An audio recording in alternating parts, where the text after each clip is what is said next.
So, a blessed day, everyone. Today, I'm your professor, Miss Jillian Pejoto.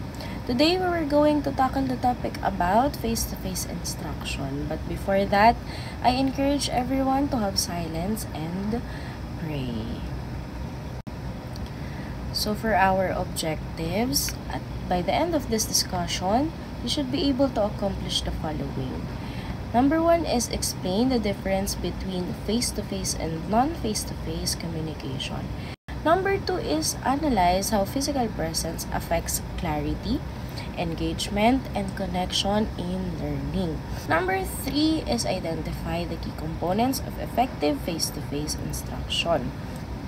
Lastly, reflect on situation where face-to-face instruction works best. So for our motivation or activity for today, we have no words challenge. So magpi-play ako ng video wherein I'm explaining two types of demonstration. The non-verbal demonstration and verbal demonstration.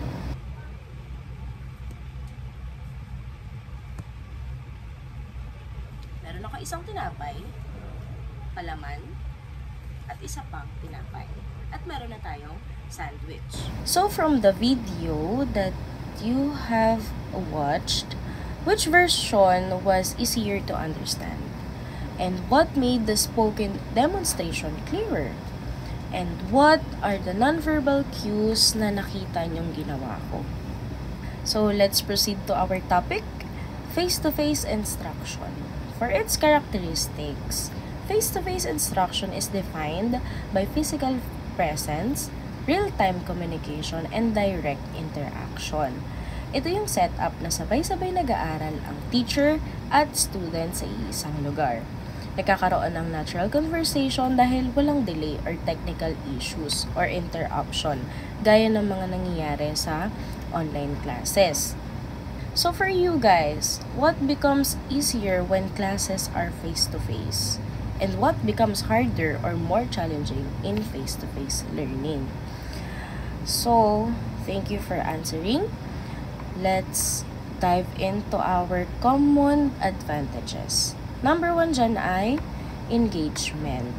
So, students participate more actively because they are physically present. Kapag nasa classroom tayo, mas madali tayong na-engage dahil nakikita natin yung reactions ng bawat isa. Naririnig natin agad yung questions at mas mabilis yung takbo ng activity natin. Mas nagiging interactive din ang discussion dahil walang technical interruptions gaya ng sinabi ko kanina. Nararamdaman din ng students yung motivation from their classmates or from our classmates. Kaya nakakahawa yung energy, di ba? Mas nagiging meaningful yung learning dahil may immediate connection. So, for our second common advantages, we have clarity. So, lessons become clearer due to gestures and visual demonstration. Mas naiintindihan natin yung instruction dahil nakikita natin mismo kung paano ginagawa yung demonstration. So, hindi lang words ang nagpapalinaw sa discussion, kundi pati yung gestures tulad ng pointing, yan, modeling, and especially yung eye contact. Kapag may hindi malinaw, mabilis nating na-address or naipapakita ulit ng actual yung demonstration. Kasi, clarity, ito yung mahirap na ibigay kapag online or text-based lang. So, third, immediate feedback. Students receive corrections and guidance right away. If may mali kayo, agad kong masasabi. And kung may mali ako, agad yung masasabi. Vice versa. Hindi na kailangan na maghintay pa tayo ng ilang oras bago makorek yung misunderstanding sa kung ano yung nasabi ng isa't isa. Mas mabilis din na-address yung confusion bago pa lumaki. Dahil dito, mas efficient and continuous ang learning natin. Number 4 is interaction. Group work and discussions feel more natural, mas fluid, at mas buhay ang interaction natin dahil sabay-sabay tayong nagre-react. Hindi kailangan na mag-unmute or mag-type pa bago sumagot. Just raise your hand kapag napansin ka. Go ahead and share your opinion. Dahil real-time yung conversation natin, mas mabilis mag-build ng ideas at mas dynamic ang exchanges natin. Magiging mas organic din yung learning experience natin. So next, aside from common advantages, we have common challenges. Number 1 dyan ay schedule constraints. Students must follow fixed times. Hindi tulad ng online learning na flexible.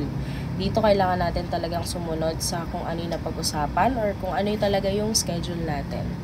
Kapag may sabay-sabay na classes or commitments, nagiging mas challenging yung time or yung mas nagiging challenging yung pag-manage natin ng time natin. Kaya yung iba, may absences and dates. Number 2 is travel time. So, ito, alam naman natin to. Travel affects energy, punctuality, and cost. Ang pagbiyahe natin minsan ang pinaka nakakapagod. Or hindi nga lang minsan. Madalas. Traffic, weather conditions, and long commutes can drain energy even before class starts. Dagdag pa doon is yung gastos. Yung pamasahe natin, food, and daily allowance. Yung pagiging magastos natin. Nakaka-apekto siya sa overall learning mood natin, sa performance. Of course, syempre, kapag pagod ka, may hirapan kang makapag-focus sa klase. The number 3 is classroom distraction or distraction. Like, noises and disruption reduces focus. Kahit best effort natin, may mga ingay talaga. Classmates talking, outside noises, or unexpected interactions. Kapag crowded ang room, mas easier ma-distract ang students. Hindi rin lahat ng classroom soundproof. Yun, or well-managed. So, these distractions can affect concentration and lesson retention. So, last, para sa ating common challenges, ay ang limited spaces. So, crowded rooms affect comfort and movement. Pag siksikan, of course, mahirap gumalaw and mahirap gumawa ng activity or mag-activity. Minsan, kulang ang chairs, tables, learning materials, kaya nagkakaroon ng delays. So, limited spaces also affects airflow and comfort. Dahil dito, mas bumababa ang quality ng participation. Syempre, lalo na pag mainit ang classroom. Instead na mag-participate ka, magpaypay ka na lang sa sarili mo. So, for our best definition of face-to-face instruction, face-to-face instruction is learning that happens when teacher and students are physically present in the same place and interacting in real time.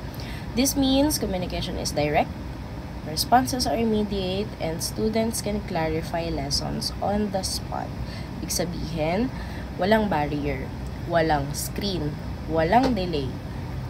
Natural ang interaction at mas mabilis ang flow ng learning dahil personal ang exchanges. To continue, I have here 5 reasons why face-to-face works. Number 1 dyan ay non-verbal communication. Includes facial expressions, gestures, tone, and posture. Minsan hindi words ang mahalaga, kundi kung paano natin sinasabi or ginagawa or dinedemonstrate yung isang bagay. Malaking tulong ang eye contact, gaya ng sinabi ko kanina, hand movements, and facial reactions sa pag-intindi ng message. So, these cues help avoid misunderstandings, kaya mas rich at mas expressive ang communication natin kapag magkakaharap. Number 2 is classroom energy. Shared spaces creates motivation. Kapag nakikita nyo na ang classmate niyo ay nagpa-participate, automatic sumasabay ang energy. May natural sense of competition at collaboration na nagpupush sa mga students to do better. Nakakabuo rin ito ng positive classroom atmosphere. Something na hindi ganun kalakas sa online setup. 'Di ba? Alam naman natin 'yan. So, third is structured environment. It provides focus and routine. May oras ng pasok, may seating arrangement, at may fixed routines. Lahat ito is nagbibigay ng sense of order sa mga students natin, even sa mga professor or teachers. Mas nadidiscipline ang students dahil may clear expectations nga. So, fourth is peer learning. Students learn from each other. Napakalaking factor ng peer interaction sa learning. Kasi nakikita natin kung paano ginagawa ng iba yung task. Kaya natututo tayo from modeling. So, classroom discussions become richer dahil may iba-ibang perspective siya tayong nakikita, unlike sa online classes. So, last is instant feedback. Real-time correction and clarification. Kaya nga sabi ko kanina, agad-agad nabibigay yung feedback. Hindi tumatagal yung confusion dahil agad nga itong nare-resolve kasi nga magkakasama tayo sa isang place. And this also supports confidence building among students. Where face-to-face is most effective. So, number 1 dyan ay labs. Hands-on tasks need presence and equipment. So, maraming activities sa labs ang kailangan ng close supervision for accuracy and safety. Hindi pwedeng i-demo lang sa video dahil kailangan yun ng actual practice. And real equipment requires real-time correction din. Mas natututo yung students kapag nakikita at nagagawa nila mismo. Number 2 is group activities. So, better teamwork in person, mas mabilis ang coordination dahil nakikita ang body language and micro-reactions ng groupmates natin. Hindi nagkakapalitan ng delays gaya ng online tools.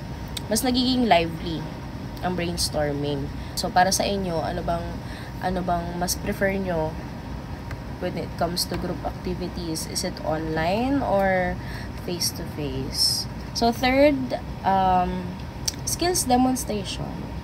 Best for physical or technical skills. Kasi may mga skills na di kayang i-master sa video watching lang. Kailangan makita up close at ma-replicate ng tama ang technique. Kasi mas naiintindihan ng students ang details kapag may live demonstration. At mas madali ring itama ng teacher ang movement or procedure. For example, sa PE, dati 'di ba ginagawa natin yung PE natin video, lalo na yung exercises. Hindi natin sure kung tama yung ginagawa natin. Kapag face-to-face, mas nakikita or mas nako-correct ng professor or teacher natin yung tamang posture natin when it comes to exercises. So, mas safe din yun. Kasi, kung tayo-tayo lang, hindi natin alam kung tama yung posture natin, it can affect our body kung mali yung posture natin pagdating sa exercises. So, last is emotional or sensitive discussion. Better with presence and empathy. So, mga sensitive topics, mas kailangan ng human connection. Mas nababasa ng teacher ang emotional states ng students kapag magkakaharap tayo. Mas guided din ang discussion at mas safe ang environment for sharing kasi nabibigyan ng tamang support at tone ang conversation. So, class, can you think of one class in your college life wherein being physical present helped you understand the lesson better? What happened? And what did being there make a difference from online classes? So, I want you to answer that in your own and reflect on your own. So, face-to-face instruction is powerful kasi it strengthens understanding, builds relationships, and created meaningful interactions that are difficult to achieve sa online. It works best in situations that require hands-on work, active participation, and emotional connection. Our reflection question in one sentence: what is the most important advantage of face-to-face instruction? So for your activity, I want you guys to write this on your yellow paper. Number 1 is define face-to-face instruction on your own words. Number 2 is Give 2 advantages of face-to-face instruction. Number 3 is name one situation where face-to-face learning is more effective than online. And lastly, based on my demo, why are nonverbal cues important? I want you guys to write that on yellow paper. So aside for our activity, write this also on yellow paper. Your assignment, write a short paragraph, 5 to 7 sentences, that answers this question. Which subjects or lessons do you think must be taught face-to-face and why? Thank you very much for listening. I hope you have a great day ahead. Again, I'm your Professor Jillian Pijoto. Take care and God bless.